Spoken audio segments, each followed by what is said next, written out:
where, as the original stated, the SRD grant, the COVID SRD grant, Day of Distress, will be extended by up to March 2026. We need to explain this. Does it mean it's not going to be extended beyond March 2026? The answer is no. The answer is no.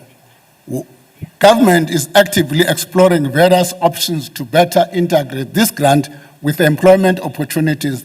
This includes considering a job seekers allowance and other measures as part of the review of the active labor market programs.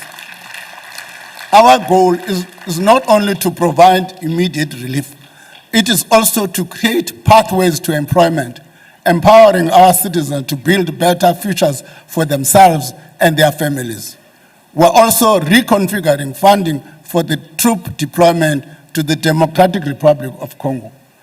This is in the light of the announcement of the South African phase withdrawal from the East African country. In this regard, the 5 billion we had proposed to allocate to the Department of Defense for its participation in the SADC mission in the DRC is reduced.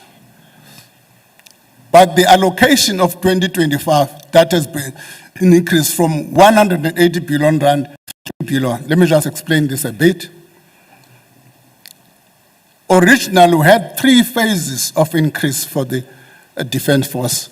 In this financial year, it was going to be 1.8, and then up to the next financial 5 billion. What we have done, because now the Defense Force is coming back, the cost of bringing them back is higher in this financial year. What then are the implications is that we've moved an amount to this year, which makes the amount for this year becomes 3 billion to cater for the relocation cost. This will cover the immediate cost of the orderly and safe withdrawal of our troops and mission equipment. Madam Speaker, 1.4 billion is allocated to support the preparation for the upcoming local government elections. 885 million of the allocation is for the Independent Electoral Commission. 550 million for the South African Police Service and the South African National Defence for the maintenance of public order. This investment contributes to upholding the democratic processes and ensuring that every South African can exercise the right to vote in a safe and secure environment. This budget also retains the provisional allocation to early retirement, allocation for PRASA and the municipal trading entities reforms announced before, but at a slightly lower level than anticipated in the March 12th budget. Madam Speaker, the spending choices we're proposing today demonstrate the government's determination to bolster the state capability needed to deliver quality, reliable, and sustainable cost services. This is what Pillar 3 of the economic growth is about. Despite the additional allocations we've made here, there are for other long-standing spending pressures that persist but cannot be funded within the current envelope. This is the nature of the policy trade-offs, prioritizing what we can do now and what we must postpone and spend on later when our resources allow.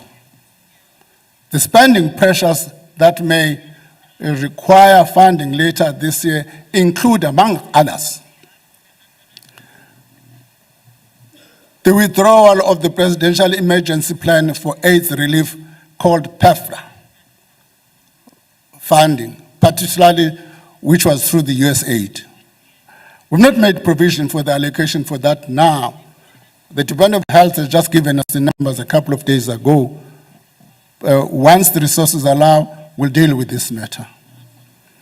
The budget facility for infrastructure, the Passenger Rails Agency Service, PRASA, as rolling stock, accommodating population changes that impact on the provincial equitable share allocations.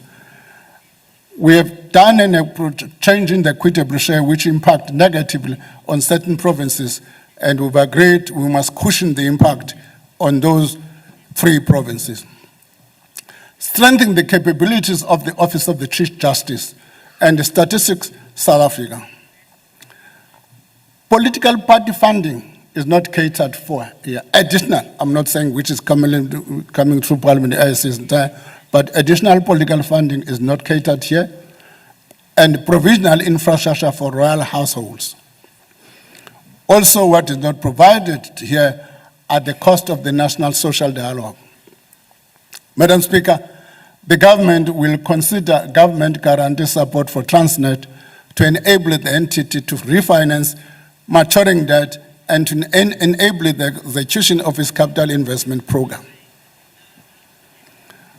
Honourable members, when an economy underperforms, as ours has over the last decade, it generates less tax revenue while requiring increased social spending, widening budget deficit, and accelerating debt accumulation. You should have seen the aunties in the queue at SASSA this morning. Pure vibes. Smiles, head nods, and even a spontaneous ululation or two. Why? Because Finance Minister Enoch Godongwana finally gave them something to clap about in today's budget speech. The old age grant is going up by 120 rand. Yep, 120 extra rands. It might not sound like much to some, but to millions of pensioners across South Africa, it's a game changer. Now, let's be honest. R120 won't exactly buy you a new pair of sneakers or a trip to Mauritius.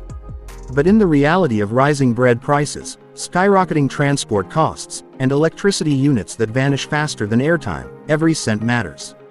This bump takes the old age grant from R2090 to R2210 per month for those between 60 and 74 years old.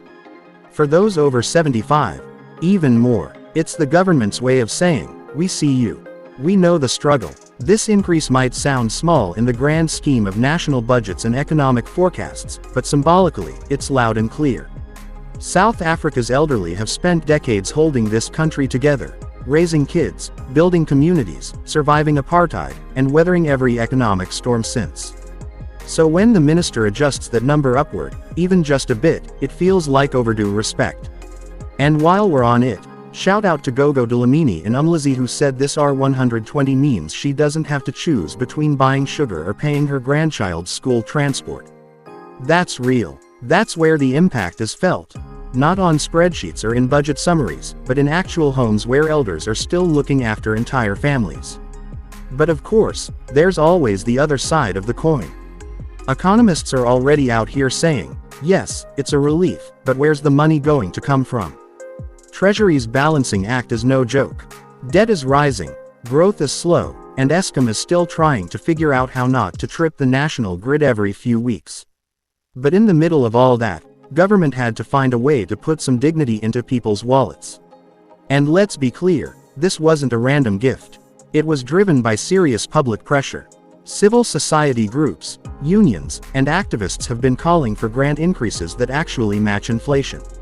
R120 doesn't completely close that gap, but it's a step. And in a country where the elderly often feed not just themselves but entire households, it's a meaningful one. But the question is it enough? Some critics argue that the increase is still too modest, considering that food prices have gone up more than 10% in just the last year. The price of cooking oil, meat, even tea bags, everything's climbing. So while the increase is welcome, many feel it's just keeping pensioners barely afloat, rather than truly empowering them. Still, it's a win. And in this economy, a win is a win. Even a small one. The grant increase might not make headlines in Washington or London, but here in South Africa, where over 4 million people rely on the old age grant, it matters.